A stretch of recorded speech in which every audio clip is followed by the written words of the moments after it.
Who's there? I kept quite still and said nothing for a whole hour. I did not move a muscle, and in the meantime I did not hear him lie down. He was still sitting up in the bed listening. Presently I heard a slight groan. I knew it was the groan of long drawn out mortal terror. It was not a groan of pain or grief. Oh no, it was the low stifled sound that arises from the bottom of the soul, and overcharged with awe. I knew that sound well. Many a night after midnight, when the whole world slept, it had welled up from my own bosom, creeping from its dreadful echo the terrors that distracted me. I say I knew it well. I knew what the old man felt, and pitied him all night, although I chuckled in heart. I knew he had been lying awake since the first light noise, when he had turned in the bed, his fears ever since growing upon him. He had tried to fancy them causeless, but could not. He had been saying to himself, it was nothing but the wind in the chimney. It's only a mouse crossing the floor. It's merely a cricket that made a single chirp. Yes, he had been trying to comfort himself with these suppositions, yes, but he had found it all in vain, because death had been approaching him, and it stalked him with his black shadow before him and enveloped the victim.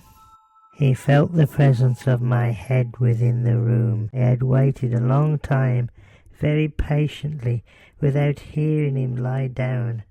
I resolved to open a very, very little crevice in the lantern, so I opened it. Oh, you cannot imagine how stealthily, until it lasered out a single dim ray of light, like the thread of a spider, shot out from the crevice, and fell upon the vulture eye. It was open, wide open, and I grew furious as I gazed upon it. I saw it with a perfect distinctiveness, all a dull blue with a hideous veil over it that chilled the marrow of my bones. I could see nothing else of the old man's face or person, for I had directed the ray as if by instinct, precisely upon the damned spot. Now, have I not told you what you mistook for madness was an over-acuteness of the senses? There came to my ears a low, dull, quick sound, such as a watch makes when enveloped in cotton. I knew that sound well. It was the beating of the old man's heart. It increased my fury, as the beating of a drum stimulates a soldier to courage. But even yet I refrained and kept still.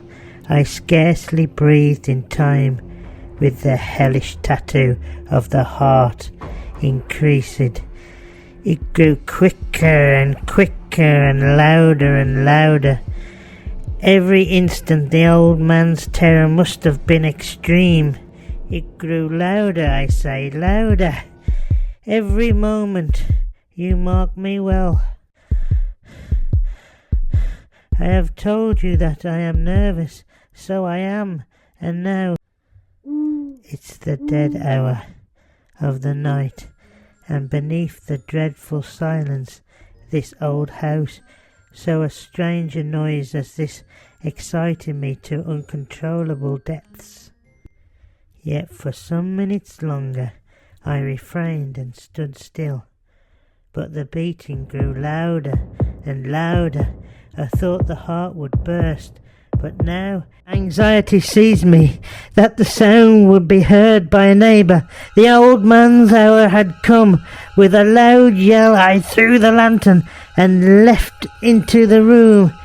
He shrieked once only. In an instant I dragged him to the floor and threw the heavy bed over him. I then smiled gaily to find a deed so far done. For 30 minutes the heart beat on with mottled sound. This did not vex me. It would not be heard through the wall. And then at last it ceased. The old man was dead. I removed the bed and examined the corpse. Yes, he was stone dead. I placed my hand upon the heart and held it there for many minutes. There was no pulsation. He was stone dead. His eyes would trouble me no more. Now if you still think I'm mad, you will think so no longer when I describe the wise precautions I took for the concealment of the body. I dismembered the corpse. I cut off the head and the arms and then the legs. I then took up 3 planks from the flooring of the chamber and I deposited it all beneath the floor. I then replaced the board so cunningly that no human eye, not even his, could detect anything wrong. There was nothing to wash out, no stain, no blood of any kind. I had been too weary for that. A tub had caught it all.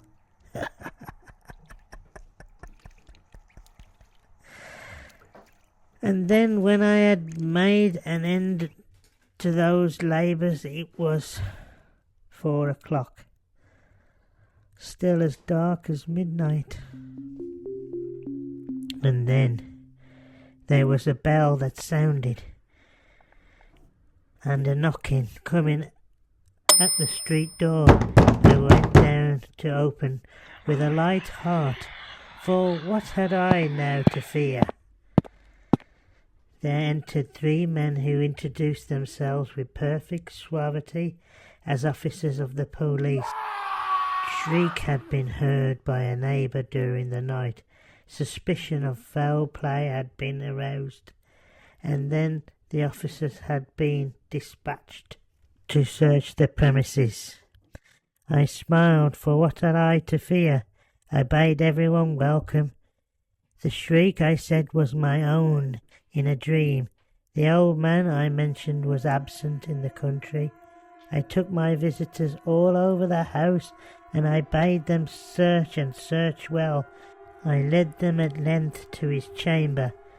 I showed them his treasures, secure in the enthusiasm of my own confidence. I brought chairs into the room, desired them to rest from their fatigues, while I myself, in perfect audacity of my own triumph, placed my feet upon the very spot beneath which reposed the corpse of the victim. The officers were satisfied. My manner had convinced them. I was singularly at ease. They sat while I answered cheerily. They chatted familiar things. From then on I felt myself getting pale, and I wished them gone. My head ached, and I fancied a ringing in my ears. Still they sat, and they chatted. The ringing became more distinct. I talked more freely to get rid of them, but the feeling, it continued and gained definiteness, until at length I found that the noise was not within my ears. It was a low, dull, quick sound, such a sound as a watch makes enveloped in Cotton. I gasped for breath, yet the officer heard it not. I talked more quickly, more vehemently, but the noise steadily increased. I arose and I argued about trifles, but the noise increased steadily. Why would they not be gone? I paced the floor to and fro with heavy strides, as if incited to fury by the observation of the men. The noise steadily increased. God, what could I do? I foamed, I writhed, I swore. I swung the chair on which I had been sitting, grating upon the boards, but the noise rose above all. It grew louder and louder, and still the men chatted pleasantly and smiled. Was it possible that they heard it not? Oh, Almighty God! No, no! They heard it. They suspected. They knew. They were making a mockery of my horror. I could bear the hypocritical smiles no longer. I felt that I must scream or die. No, again. Hark, louder, louder, louder, louder. Villains, dissemble no more. I admit the deed. Tear up the planks. Here it is, the beating of his hideous heart.